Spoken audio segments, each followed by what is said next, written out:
Magical mirror. Surajpur नाम के गांव में चंदन दास नाम का गांव का अधिकारी हुआ करता था।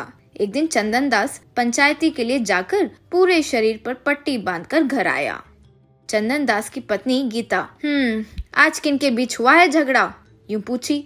चंदन दास, राम शाम अपने पाले जानवरों के चक्कर में लड़ाई किए। राम का फालतू कुत्ता शाम का पाला हुआ बिल्ली को गुस्से से देखा, इसलिए शाम की बिल्ली डर गई। राम शाम झगड़ा करके उनके झगड़े को सुलझाने मेरे पास आए, तो ये मेरा हाल हुआ है, यूं कहा। तब गीता, ऐसे बेकार पंचायती और कब तक चलेगी जी? पंचायती में एक भी आपके बात को सुनता ही नहीं है, वही लड़ते रहते हैं और अगर आप उन्हें रोकने की कोशिश करें तो आपको भी पीट देते हैं।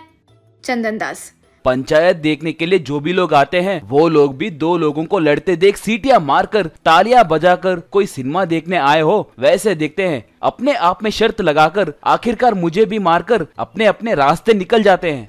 इतने में उनके घर पर भिक्षाम देही यूं पुकारते हुए एक मुनीश्वर आए। चंदन दास गीता उन्हें भोजन खिलाए। मुनि भोजन खाने के बाद उनसे चंदन दास, स्वामी जी मुझे भी आपके साथ ले चले स्वामी। मैं अपने पिताजी को जबान देने के कारण ये गांव के पंचायत में रहना पड़ रहा है। गांव वाले तो बिना कारण के एक दूसरे से लड़ाई करके मुझे भी मारते हैं स्वामी। अब मैं और बर्दाश्त नहीं कर सकता। इन गांव वालों को बदलना मेरे बस में नहीं है। मैं भी आपके साथ आ जाता हूँ, यूं कहा। मुनीश्वर, इस गांव में सिर्फ एक शांत स्वभाव का व्यक्ति है और वो तुम हो बेटा। अगर तुम जैसे ही इंसान निराश हो गए तो इस गांव को कौन बदलेगा? मैं जैसे कहता हूँ वैसे करो, गांव वालों में जरूर बदलाव आएगा। कहकर चंदन दास से कुछ कहकर उसे एक मायावी शीशा देकर वहाँ से चले गए। अगले दिन रमेश सुरेश दोनों कोई छोटी सी बात के लिए लड़ाई करके पंचायती में आए। चंदन दास पंचायती में आए तब तक रमेश सुरेश एक दूसरे के बाल पकड़कर लड़ रहे थे। आसपास इकट्ठा हुए लोग सीटी मारते हुए तालियां बजाकर उन दोनों को और भड़का रहे थे। चंदन दास उन दोनों को रोकने की कोशिश किया। दोनों मिलकर चंदन दास को दूर धक्का मार दिए। लोग और जोर से तालियां बजाए। तब चंदन दास गुस्से से रुकिए यूं जोर से चिल्लाया, फिर भी किसी ने गौर ही नहीं किया। चंदन दास फिर मुनि के दिए गए मायावी शीशे को रमेश सुरेश के सामने लाकर रखा। शीशा उन दोनों को अपने अंदर खींच लिया। वे दोनों दो भेड़ियों में बदलकर शीशे से बाहर निकले। लोग एकदम से चुप हो गए। चंदन दास लोगों को वो शीशा दिखाया। वो शीशा सबको अंदर खींच लिया।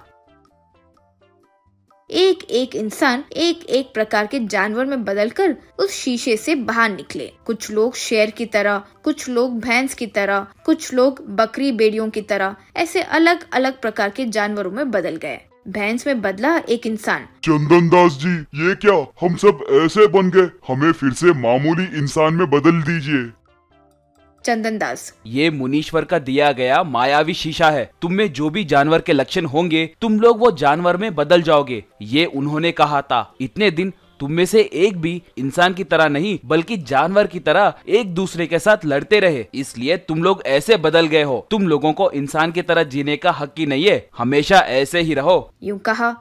शेर की तरह बदला एक और व्यक्ति। फिर से हम लोग नहीं लड़ेंगे स्वामी। अब से हम सही तरीके से रहेंगे। हमें फिर इंसान में बदल दीजिए स्वामी, यूं कहा।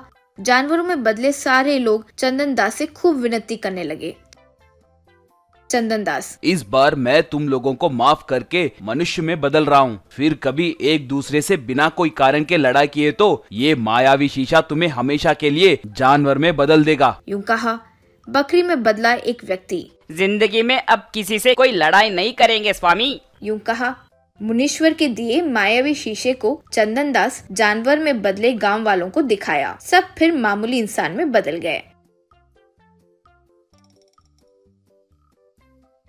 सूरजपुर में फिर से एक भी इंसान लड़ाई करके फिर पंचायती में नहीं आया। चंदन दास बहुत खुश हुआ।